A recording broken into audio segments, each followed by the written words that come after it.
जय श्री राम। पुष्प वाटिका में राम सीता मिलन और धनुष भंग। राम अपनी आंखों में प्रेम लेकर वाटिका से लौटे और सिया अपने हृदय में विश्वास लेकर। युग निर्माण के लिए धरा पर अलग अलग अवतरित हुए पुरुष और प्रकृति के लिए अब साथ आने का समय आ गया था। सिया गौरी पूजन को चली।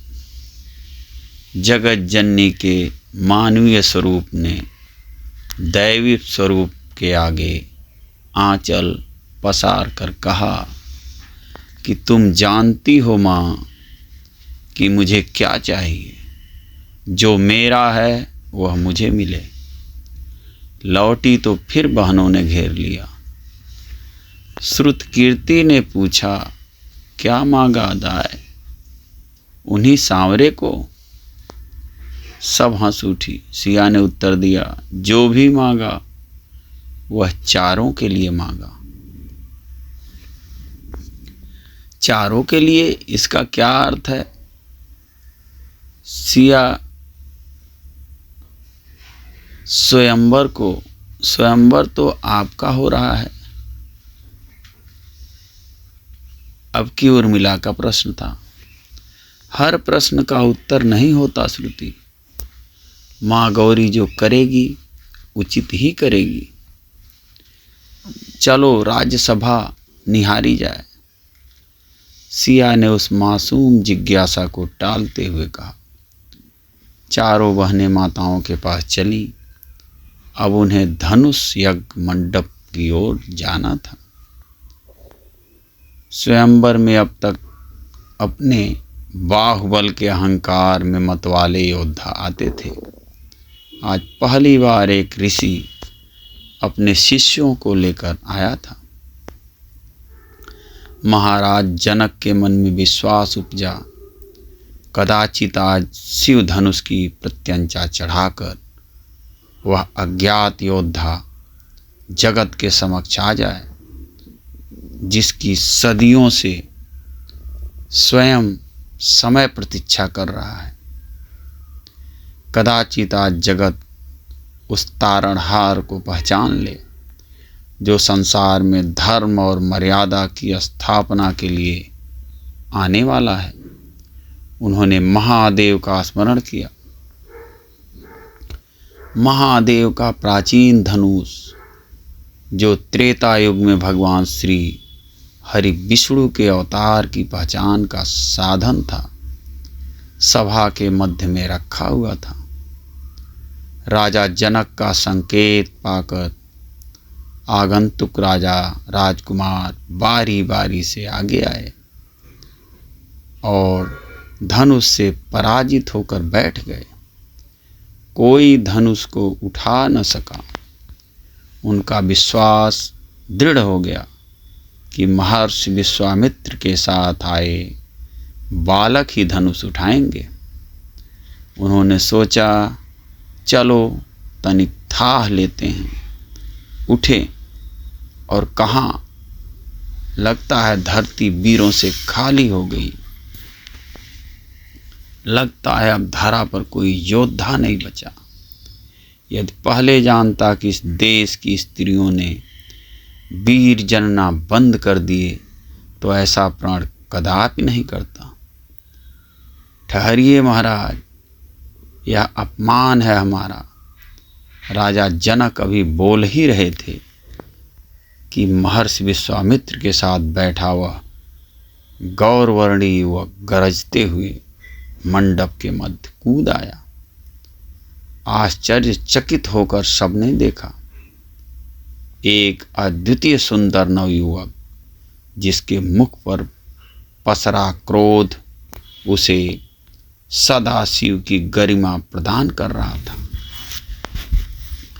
चौड़ी छाती, बलिष्ठ भुजाएं, चमकता हुआ ऊंचा माथा, कंधे तक लटकते केस, अंगारों से भरी हुई बड़ी बड़ी आंखें, जैसे कोई सिंह दहाड़ रहा हो। जैसे कोई उत्तेजित नाग फुकार रहा हो।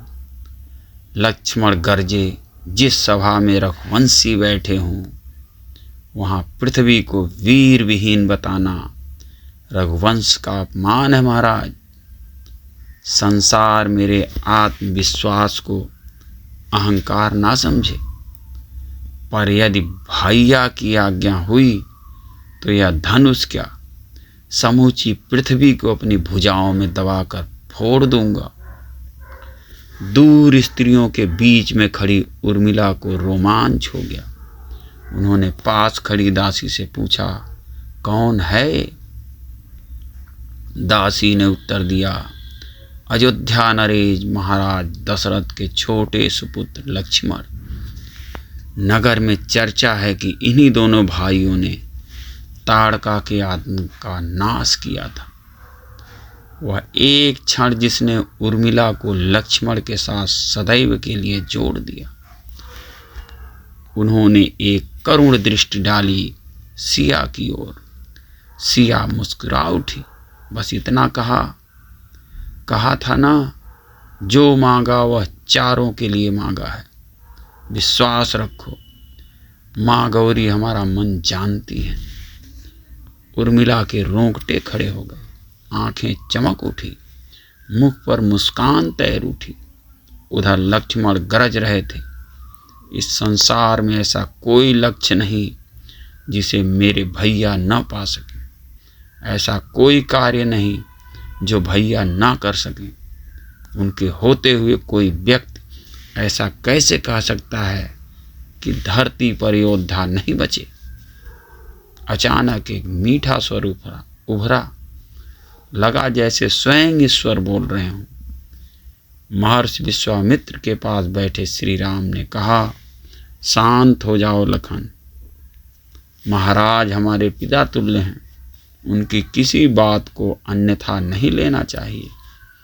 जिसने भी सुना वह जैसे तृप्त हो गया, जैसे माँ सरस्वती ने स्वयं बीड़ा बजाई हो, जैसे गंधर्वों ने सारे रागों का निचोड़ गाड़ दिया हो। लक्ष्मण ने माथा झुकाया और चुपचाप उनके पास आकर बैठ गए। कोई प्रश्न नहीं, कोई प्रतिरोध नहीं। क्रोध से भरा नवयुवक बड़े भाई के एक बार कहते ही इतना सहज हो गया जैसे कुछ हुआ ही ना हो। यह राम कुल की मर्यादा थी। महाराज जनक तृप्त हो गए। उन्होंने अब कोई संदेह न रखा। उन्होंने हाथ जोड़कर महर्षि विश्वामित्र की ओर संकेत किया। विश्वामित्र ने मधुर स्वर में कहा, उठो राम। राम उठे। गुरु विश्वामित्र से आशीर्वाद लेकर आगे बढ़े। एक पवित्र व्यक्ति अपने आसपास के समूचे वातावरण को पवित्र कर देता है। राम को देखते ही सभा में उपस्थित समस्त जन के हाथ अनायास ही जुड़ गए।